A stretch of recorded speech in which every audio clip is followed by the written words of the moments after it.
Olá, pessoal, boa noite, tudo bem com vocês?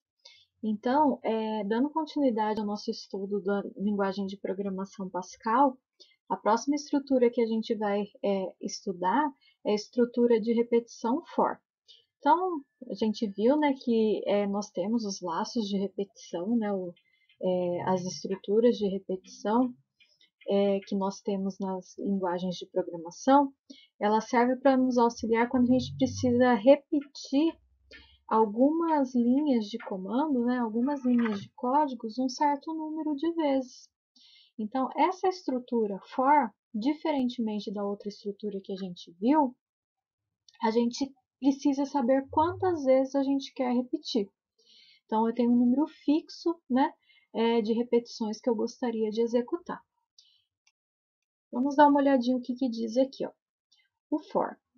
Uma operação que vários programas executarão comumente é repetir um conjunto de comandos um número específico de vezes. Então, isso é muito comum dentro dos programas, né?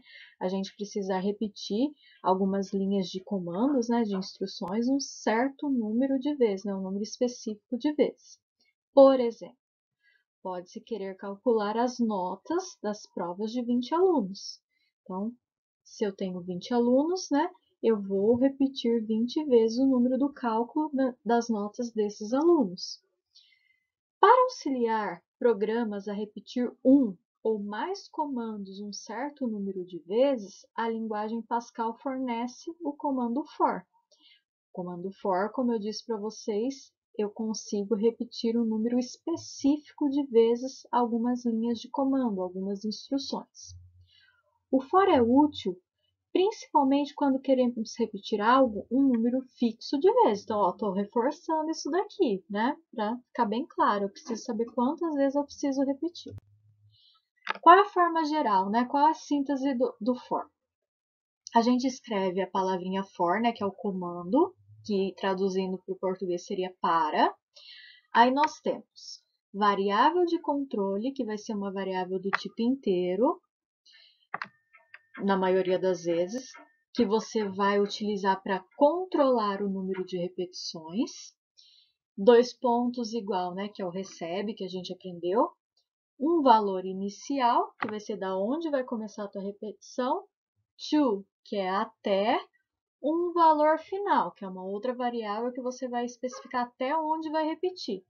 Do, que é o faço. Então, depois que a gente faz o do, essas linhas, né, begin, linhas de comando e end, serão executadas o número de vezes que tiver aqui em valor final, né? Então, a variável de controle vai controlar esse número de repetições. Então, vamos dar uma olhada aqui, né, que está detalhando tudo a forma geral do comando, desculpa. Então, variável de controle será responsável por controlar o número de repetições que serão executadas. Valor inicial irá receber o valor inicial para realizar a repetição. E o valor final irá receber o valor final, ou seja, o número de vezes que vai repetir. Então, vamos supor que eu queira imprimir na tela 5 vezes o nome Carla. Então, eu posso ter uma variável aqui que eu posso chamar de controle. Então, for controle, começando em 1. Então, o valor inicial começaria em 1, até o valor final terminando em 5. Então, eu quero imprimir na tela 5 vezes o nome Carla. Então, for controle, começando em 1 até 5, faça. O que eu teria aqui no lugar de linhas de comando? Eu teria um write-ln, que a gente já aprendeu, que serve para mostrar algo na tela. Dentro do parêntese da aspa simples, o nome Carla. Então, apareceria na tela Carla 5 vezes, um embaixo do outro. Continuando aqui, eu tenho um outro exemplo. Um exemplo de um programa escrito em Pascal que imprime os números de 10 a 16. Então, program número, que é o nome do meu programa. Declarei a variável count, que é um inteiro, né, um integer. Begin. Aí eu estou fazendo for, que eu quero repetir de 10 até 16 para mostrar esses números na tela para mim. Então, ele teria que mostrar 10, 11, 12, 13, 14, 15 e 16. Então, for Variável de controle. Quem é minha variável de controle aqui? Eu chamei de count, que é uma variável do tipo integer, né? Inteiro. For count, qual que é a variável, qual que é o valor, né, ou a variável de inicialização? Aqui eu já coloquei o valor direto porque eu falei que era de 10 até 16.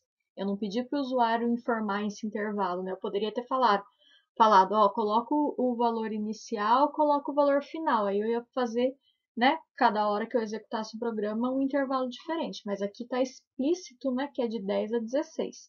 Então, for conte começando em 10 até o valor final, que é 16, faça. O que ele vai fazer?